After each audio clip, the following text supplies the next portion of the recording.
জানেন আহ, জানেন কেন আমাদের সমাজে অনেক মানুষ আছে যারা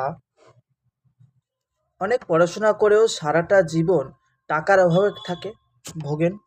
কেন কেন একজন ডক্টরেট পিএইচডি করা মানুষ সারা জীবন লোনের জালে আটকে থাকে, অথচ একজন সাধারণ স্কুলে গণ্ডি না পার হওয়া মানুষ যে কিনা পরে কোটিপতি হয়ে যান?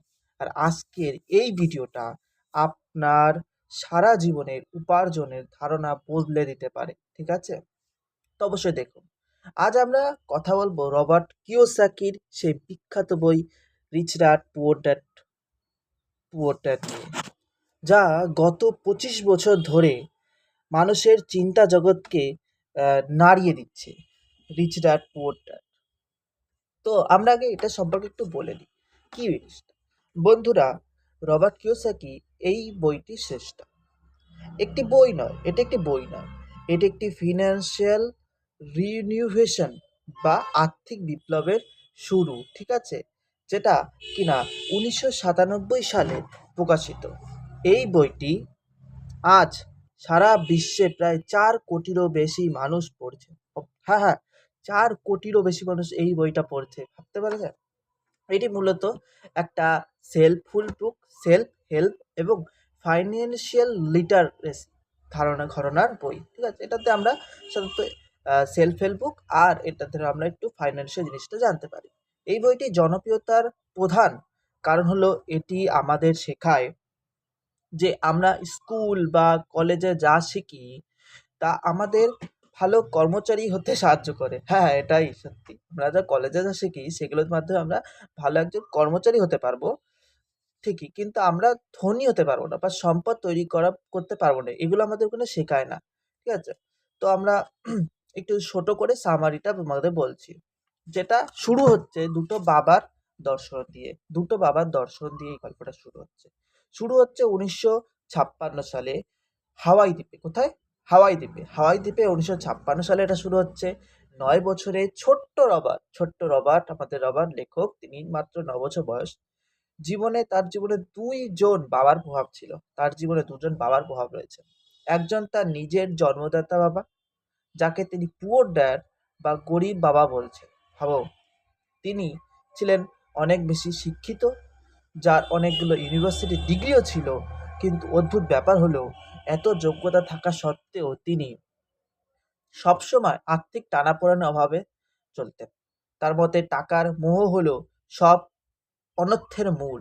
The love of money is the root of all evil. মানে সব খারাপ জিনিস হচ্ছে এই টাকার জন্যই হচ্ছে। অন্যদিকে ছিলেন রবার্টের বন্ধু মাইকের বাবা, যাকে রবার্ট রিচ ড্যাড বা ধনী বাবা বলতেন। তিনি স্কুলে পড়াশোনার শেষ করতে পারেনি। যে রিচ ড্যাড ছিল, তিনি পড়াশোনা শেষ করতে পারেনি। তিনি ছিলেন হাওয়াই দ্বীপের সব থেকে সেরা ব্যবসায়ী, ঠিক আছে? তিনি বলতেন টাকার অভাব হলো সব অনর্থের মূল। আবার এই দুই বিপরীত ধর্মী মানুষের চিন্তাধারা থেকে সিদ্ধান্ত নেন যে তিনি তার ধনী বাবার উপদেশ মেনে চলবেন, ঠিক আছে? মানে তার বন্ধু বাবার কথা মেনে চলবেন। সেই মতো 10 সেন্ট, মানে একটা টাকা, ওইখানকার হাওয়াই দ্বীপের টাকা 10 সেন্ট টাকা, তার মধ্যে কড়া শিক্ষা ও র্যাট রেস, এটা হচ্ছে মাছ পড়া বা এটা চলবে। রবার্ট এবং মাইক যখন ধনী হতে চাইলেন, তার ধনী বাবা তাদের একটা কাজ দিলেন। তাদের সপ্তাহে 3 ঘন্টা কাজ করতে হতো এবং তার বিনিময়ে মজুরি ছিল মাত্র 10 সেন্ট। কয়েক সপ্তাহ পরে রবার্ট বিরক্ত হয়ে গেলেন। ওরে রবার্ট, কি করছি? তিনি ভাবলেন ধনী বাবা তাকে ঠকাচ্ছে। তিনি নালিশ করতে গেলেন। ধনী বাবা তাকে জীবনের সবথেকে গুরুত্বপূর্ণ শিক্ষাটি তখন দিলেন। যখন তিনি বলতে গেলেন যে আপনি আমাকে ঠকাচ্ছেন, তখন একটা শিক্ষা তিনি দিলেন। তিনি বললেন, অধিকাংশ মানুষ সারা জীবন টাকার জন্য কাজ করে, কিন্তু ধনীরা টাকাকে দিয়ে কাজ করায়। The rich don't work for money, they make money work for them. মানে আমি সিম্পলি বলছি, দেখো, আমি কেউ কাজ করছি টাকার জন্য, কিন্তু আমি যদি অন্যকে দিয়ে আমার কাজগুলো করিয়ে দিই, তখন ধনী হওয়া যাবে, ঠিক আছে? তিনি রবার্টকে বোঝালেন মানুষ কেন র্যাট রেস বা ইঁদুর দৌড়ে আটকে যায়। কেন তিনি ইঁদুর দৌড়ে আটকে যায় সবাই? মানুষ ভয় পায় যে তার কাছে টাকা থাকবে না, তাই সে সারা দিন খাটে, আবার যখন বেতন পায় তখন লোভে বশবর্তী হয়ে নতুন নতুন দামি জিনিস কিনে নেয়। এর ফলে আবার বিল মেটানোর জন্য আরো বেশি কাজ করতে হয়, ঠিক আছে? এইভাবে চলে। এই চক্রটি হলো র্যাট রেস। দেখি, এবার দেখো, মানে ব্যাপারটা কি, আমি কাজ করছি, কাজ করে ইনকাম করছি, ইনকাম করে আরো বেশি মাল কিনছি, কেনার পরে আমি আবার লোন হয়ে যাচ্ছে, মানে কিছু ডিউ ফুরিয়ে যাচ্ছে, আমি আবার এই কাজ করছি, কাজ আবার করতে করতে করতে এইভাবে মানে চলতে থাকছে। মানে আমি এমন না যে একটু থামি, একটা কিছু করি, না, টাকা দিয়ে কিছু করবো যেগুলোকে যদি কাজে লাগবে না সেগুলো আমরা কিনবো, তারপরে দেখবো এগুলো ফালতু জিনিস, আর আস্তে আস্তে এইভাবে আমরা র্যাট রেসে যাচ্ছি। মানে আমাদের কাজ মাথায় করতে হবে, আমি যদি পরের মাসে কাজ না করি, পরের দিন কাজ না করি, আমি খেতে পারবো না, আমি লোনটা ডিউ দিতে পারবো না, সেইটা বোঝাচ্ছে। এটাকে বলে রেট রেস। মানে এমন জিনিস, আমার ধরো এই জিনিসটা কেনার প্রয়োজন নেই, আমি টাকা আসলো, কিনে নিলাম, বা এটা আমার 500 টাকা জিনিস কিনলেই হবে, আমি সেখানে 5,000 টাকা জিনিস কিনলাম এবং সেটা একটা ইএমআইতে কিনলাম, পরে সেইটা এবার তো ইএমআই তো দিতেই হবে, তার জন্য প্রতিদিন আমি কাজ করতে হচ্ছে, প্রতি মাসে আমার কাজ করতে হচ্ছে, ঠিক আছে? আমি অবশ্য সেটা 500 টাকারই কিনেছি, ঠিক আছে? যখন ধনী বাবা রবার্টের মজুরি একদম বন্ধ করে দিলেন, তখন রবার্ট বাধ্য হয়ে নতুনভাবে চিন্তা করতে শুরু করলো। এবার মাইনে বন্ধ করে দিলে, এবার কিছু একটা নতুন করে চিন্তা করছেন। তো রবার্ট বাধ্য হয়ে নতুনভাবে চিন্তা করা শুরু করলেন। তিনি রিচ ড্যাডের স্টোরের এক কোণে কতগুলি অবিকৃত ক্রমিক কমিক মানে হাস্যরচক বই, যেটা বাংলায় বলে, বই দেখতে পেলেন। তিনি সেগুলো দিয়ে নিজের পড়ার একটা ছোট লাইব্রেরি খুললেন। এবার দেখো, বোঝো জিনিসটা, লাইব্রেরি খুললেন এবং বাচ্চাদের কাছ থেকে মেম্বারশিপ নিলেন। ওই ছোট বয়সে 9-10 বছর বয়স, তখন মেম্বারশিপ নিলেন যে পড়তে হবে, তাই ভাই আসো লাইব্রেরিতে পড়ো, টাকা দাও, পড়ো। খুলে ফেলেন এবং বাচ্চাদের কাছ থেকে সে ফি নিতে শুরু করলেন। দেখা গেল রবার্টকে আর সেখানে সশরীরে থাকতে হচ্ছে না, মানে আমার যাওয়া হয়তো লাগছে না। ধরে না আমি রবার্ট, আমি একটা লাইব্রেরি খুললাম, আমার কাছে বই আছে 10টা, সে বই আমি লাইব্রেরি খুললাম, এবার তোমাদের বললাম আসো মেম্বারশিপ নাও, আর হাসির যত আছে সব বই তোমরা পড়ো। এবার কিছুদিন পরে দেখা গেলো তার আমার আর নিজে যাওয়া লাগছে না, কিন্তু তার কাছে নিয়মিত টাকা আসছে, মানে আমার কাছে নিয়মিত টাকা আসতে শুরু করলো। এটাই ছিল রবার্টের জীবনের প্রথম প্যাসিভ ইনকাম। এবার প্যাসিভ ইনকাম কি, ভাই আজকে মোটামুটি এটা তুমি বোঝো, আমি নেক্সট ভিডিও প্যাসিভ ইনকাম নিয়ে আসবো, একটা প্যাসিভ ইনকামের বই নিয়ে একদম ডিটেল তোমাদের আলোচনা করবো, সেটা পরে বোঝাবো। আপাতত এটা চলো দেখি। বা এমন আয়, দেখো বলছে কেন, এমন আয় যার জন্য তাকে সবসময় কাজ করতে হয় না, অটোমেটিক চলে স্টক মার্কেট থেকে আসে। আচ্ছা, আমি এগুলো সব পরে বোঝাবো। কিন্তু এই ছোট লাইব্রেরি কি রবার্টের সারা জীবনের সাফল্যের জন্য যথেষ্ট ছিল? দেখো, সারা জীবন সাফল্যের জন্য তো কি যথেষ্ট ছিল না। বড় হয়ে যখন তিনি আরো বড় চ্যালেঞ্জের মুখোমুখি হলেন, তখন তিনি তিনি কি আর শিক্ষিত বাবার পথে ফিরে গিয়েছিলেন? এটা প্রশ্ন করেছে। সেটা জানতে হলে আপনাদের পুরো বইটাই পড়তে হবে, ঠিক আছে? দেখো, বইটা মানে পড়তে হবে, তোমরা চেষ্টা করবা বইটা পড়ার। বাংলাতে অ্যাভেলেবেল আছে, হিন্দি, ইংলিশ সব ভাষাতেই আছে। বাংলা চলে বাংলা পড়ো, হিন্দি চলে হিন্দি পড়ো, ইংলিশ পড়লে ইংলিশ পড়ো, কিন্তু পড়ো, চেষ্টা করো। আমি মোটামুটি তোমাদের একটু বলছি, এখানে কি কি ক্যারেক্টারগুলো আছে সেগুলো বলছি। যেমন প্রথম ক্যারেক্টার রবার্ট। রবার্টকে তিনি আমাদের মতো একজন শিক্ষিত, আমাদের মতো, যিনি প্রথাগত শিক্ষার বাইরে বের হয়ে নতুন কিছু শিখতে চান। পুয়ার ড্যাডকে তিনি সমাজের সেই সাধারণ মানুষের পথিক, যারা মনে করে ডিগ্রি এবং ভালো চাকরি নিরাপদ জীবনের একমাত্র উপায়, তাকে আমরা ভিলেন হিসাবে নয়, বরং ভুল আর্থিক শিক্ষার শিকার হিসাবে দেখতে পারি এখানে, ঠিক আছে? এবার দেখো, আমরা এখন পড়াশোনা করছি, চাকরি করতে হবে, চাকরি করতে হবে, তার জন্য সারা দিন খাটছি, এই চাকরি দিচ্ছে না, ও চাকরি দিচ্ছে না, এই করছে। আরে ভাই, মাইন্ডটাকে খাটাও, কিছু নতুন কিছু করার চেষ্টা করো। ও একটা ছোট বাচ্চা, 9-10 বছর বাচ্চা, কটা বই নিল, তাও নিয়ে একটা লাইব্রেরি খুললো, কিছু টাকা ইনকাম হওয়া শুরু করে দিল। ভাবলো, বললেন রিচ ড্যাডের মতো ভাবো। তিনি রিচ ড্যাড, তিনি বললেন আমাদের মেন্টর বা হিরো, আমরা আমাদের মেন্টর ও হিরো ভাবলেন। তিনি আমাদের শেখানো কিভাবে ভয় এবং লোভকে নিয়ন্ত্রণ করে সুযোগ চিনতে হয়, ঠিক আছে? এগুলো তিনি বুঝালেন।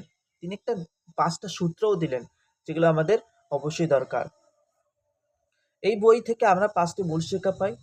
দেখো ভাই, 5টি মূল শিক্ষা পাই, যেটা প্রতিটি বাঙালির জানাও দরকার, কারণ আমরা একটু বাঙালি একটু অন্য মাইন্ডে চলি, ঠিক আছে? বলছি ঠিকই, মানে দেখো ভাই, খারাপ শুনতে খারাপ লাগতে পারে, কিন্তু এটাই বাস্তব। তো ওর 500 যারা তারা প্লিজ এটা একটু শোনো, যে 5টা মূল পয়েন্ট, ঠিক আছে? প্রথম পয়েন্ট হচ্ছে অ্যাসিড বনাম লায়াবিলিটি। অ্যাসিড বনাম লায়াবিলিটি, এটা বোঝো কি? কিওসাকির মতে, মানে আমাদের লেখক, তার মতে অ্যাসিড হলো এই জিনিস, সেই জিনিস যা আপনাদের পকেটে টাকা এনে দেয়। ঠিক আছে? অ্যাসিড এমন জিনিস যার মাধ্যমে আমরা টাকা আনতে পারি, যেমন ভাড়া দেওয়া বাড়ি, স্টক, ঠিক আছে, এইগুলো। আর লায়াবিলিটি হলো সেই জিনিস যা আমাদের পকেট থেকে টাকা বের করে দেয়, যেমন দামি স্মার্টফোন, ভাই এই ঘড়ি, হ্যাঁ আমার এটা লাগবে, কিন্তু ভাই এটা লাগে না, এটা দাম, এটা লাগে না, কম দামি হলে হয়, ঠিক আছে? বা ক্রেডিট কার্ডের লোন, এসব তো ক্রেডিট কার্ড তো নিবাই না ভাই, ও খুবই খারাপ জিনিস। আমি সেটা পরেও আনবো এরকম ধরনের ভিডিও, সেগুলো তো বুঝাবো জিনিসটা।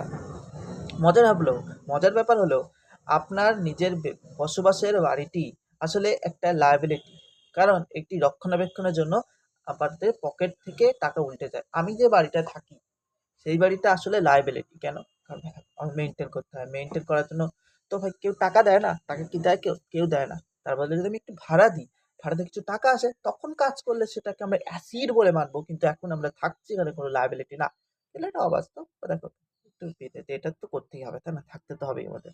এটা নিয়ে বলছি দেখি, আর্থিক শিক্ষা, ফাইন্যান্সিয়াল লিটারেসি, যেটা আমাদের একদম নেই, ফাইন্যান্সিয়াল লিটারেসি। আপনি কত টাকা ইনকাম করছেন তা বড় কথা নয়, আপনি কত টাকা ইনকাম করছেন সেটা বড় কথা নয়, বড় কথা হলো আপনি কত টাকা নিজের কাছে রাখতে পারছেন। মানে আমি 100 টাকা ইনকাম করে আমি যদি 5 টাকাও না রাখতে পারি, তাহলে ভাই তো সমস্যা আছে। মোটামুটি 40% তো নিজের কাছে রাখতেই। তারপরে আপনার নিজের ব্যবসায় মন দিন, মানে মাইন্ড ইওর ওন বিজনেস। আমি যা করছি করছি, আমি অন্যের ব্যবসা না, নিজের ব্যবসা খুলি, নিজের ব্যবসা করি, এটা হবে বেশি ভালো। তো বলছে আপনারা চাকরি, মানে আপনার চাকরি আপনার খরচ মেটায়, কিন্তু আপনার বিজনেস, মানে আমাদের ধরো বিজনেস যদি আমরা খুলি, আমাদের সম্পদ বাড়ায়। চাকরির পাশাপাশি ছোট ছোট অ্যাসেট তৈরি করতে থাকুন, ছোট ছোট ব্যবসা, মানে ছোট, মানে একটা ব্যবসা করার চেষ্টা করুন। কাজ করছেন, চাকরি করছেন, কিন্তু করার চেষ্টা করুন। 4 নাম্বার পয়েন্ট, 4 নাম্বার হচ্ছে কর এবং কর্পোরেশন ক্ষমতা, মানে ট্যাক্স অ্যান্ড কর্পোরেশন। এই যে যে জিনিসটা, সেটা কি? ধনীরা ট্যাক্স বাঁচানোর আইন উপায়গুলি জানে, যা সাধারণ মানুষ জানে না। তোমরা বলো, কয়জন আমরা জানি যে কিভাবে ট্যাক্স বাঁচানো যায়? জানি না। আরে জানি না। তা আর ধনীরা কিন্তু জানে, ওরা ঠিক বাঁচিয়ে নেয়, যেদিক থেকে সেদিক থেকে টাকা ঠিক বাঁচে, ওদের জন্য ট্যাক্স বেশি দিতে হয়, কিন্তু ওরা দেয় না, দেয় না, দেয় না। কালো টাকা তো এমনি এমনি বলে না। 6, বলছে ভয়কে জয় করো। ভয় পাওয়া যাবে না, ঠিক আছে? অধিকাংশ মানুষ লস করার ভয় ইনভেস্ট করে না। তিনি কিওসাকি, কিন্তু কিওসাকি বলেন ভুল থেকে শেখাই হলো সব থেকে বড় শিক্ষা। আমরা যখন ভুল থেকে শিখবো, তখনই সব থেকে ভালো শেখা হবে। এবার এবারে শেষের দিকে চলে এসেছি। এবার দেখো, আমি আমার পার্সোনাল ওপিনিয়ন দিচ্ছি কেমন বইটা, আর পড়েছি মোটামুটি। তো বলছি, আমরা, আমার ব্যক্তিগত মতামত হলো এই যে, এই বইটি প্রতিটি স্টুডেন্ট এবং প্রফেশনাল একবার হলেও পড়া উচিত। মানে স্টুডেন্ট হোক বা একটু বড় সড়ো হোক, তাদের একবার হলেও পড়তে হবে। তবে মনে রাখবেন, কিওসাকি রিয়েল এসেট ইনভেস্টমেন্ট করার অনেক বেশি গুরুত্ব দিয়েছেন। আসল যে অ্যাসেটগুলো তারপরে বেশি গুরুত্ব দিয়েছেন। আধুনিক সময় সবার জন্য হয়তো সব সময় সম্ভব হয় না, বাস্তব কথা। আর আমাদের ক্ষেত্রে তো হবেই না। আমরা প্রথমে একটা চাই যে একটা ছোট বাড়ি হোক, বাড়িতে আমরা থাকি, নিজের বাড়ি হোক। কিন্তু ওরা বলছে নিজের বাড়ি দরকার নেই, ভাড়ায় থাকো বা ভাড়ায় দাও, এটা আলাদা। উনিও আসলে এরকম ভাড়া ব্যবসায় চালাতো। উনি এরকম এই বাড়ি কিনে কিনে ব্যবসায় করতো, মানে ভাড়া দিয়ে দিত। আর সেইভাবে যে পরিমাণ টাকা ইনকাম করেছে, কি করেছে, তুমি একবার জাস্ট ইউটিউবে তুমি সার্চ করে নাও বা গুগলে সার্চ করে নাও, তার লাইফ স্টাইল কেমন কি করেছে, পেয়ে যাবা। বাট ভবিষ্যতে দেখে আমিও ডেকে নিয়ে আসার চেষ্টা করবো, আপাতত নেই, দেখি নিয়ে আসি। তবে মনে রাখবে, এছাড়া তিনি প্রথাগত শিক্ষার কিছুটা সমালোচনা করেছে। আমরা যেভাবে পড়ি একদম ফালতু, কোনো কাজে লাগে না হিসাবে, কোনো কাজে লাগে, আমি বলছি খোলামেলা। এছাড়া তিনি যা আমাদের, দেখো এগুলো এর মধ্যে যা আমাদের বাঙালি সংস্কৃতিতে হয়তো অনেক সময় তর্কের অবকাশ রাখতে পারে। তোমরা বলবা আমরা বাঙালি, আমাদের এই আলাদাই মাইন্ড, ঠিক আছে, সেইভাবে, কিন্তু সেটা বাস্তবে চলে না, ঠিক আছে? সত্যি কথা, বাঙালি কয়জন, কিন্তু মানসিকভাবে স্বাধীন হওয়ার জন্য এর থেকে ভালো বই খুব কমই থাকে। এই বইটার মাধ্যমে আমরা অনেক কিছু শিখতে পারবো, কিন্তু ইনি যা যা বলছে সেগুলো মানাটা অত সহজ না। আমি যদি রেটিং দিই কত পেয়েছে, আমি এই বইটিকে 10-এর মধ্যে 8.5 দেবো।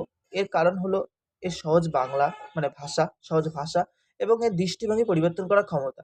যদিও বইটি কিছু প্র্যাকটিক্যাল স্টেপ দিয়ে বিতর্ক আছে, কিন্তু এর মূল মানে বার্তাটি অনস্বীকার্য, ঠিক আছে? মেন ব্যাপার কি, এর কিছু কিছু পয়েন্ট আছে যেগুলো মানা যায় না। আমি আমার নিজের বাড়ি না বাড়ি, আমি অন্যের বাড়ি থাকবো, ভাড়ায় থাকবো, আর নিজের বাড়িকে ভাড়া দিয়ে দেবো, এরকম হয় না, ঠিক আছে? মানে কিছু কিছু পয়েন্ট আছে যেগুলো মানা যায় না, কিন্তু উনি সেই হিসাবে ঠিক বলছেন।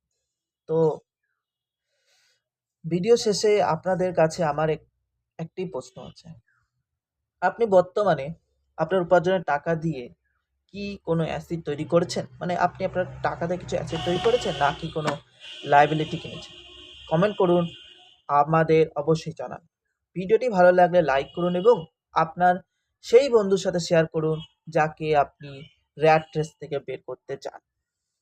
আর এমন আরও বইয়ের সারাংশ বাংলায় পেতে আমাদের চ্যানেলটি এখনই সাবস্ক্রাইব করুন।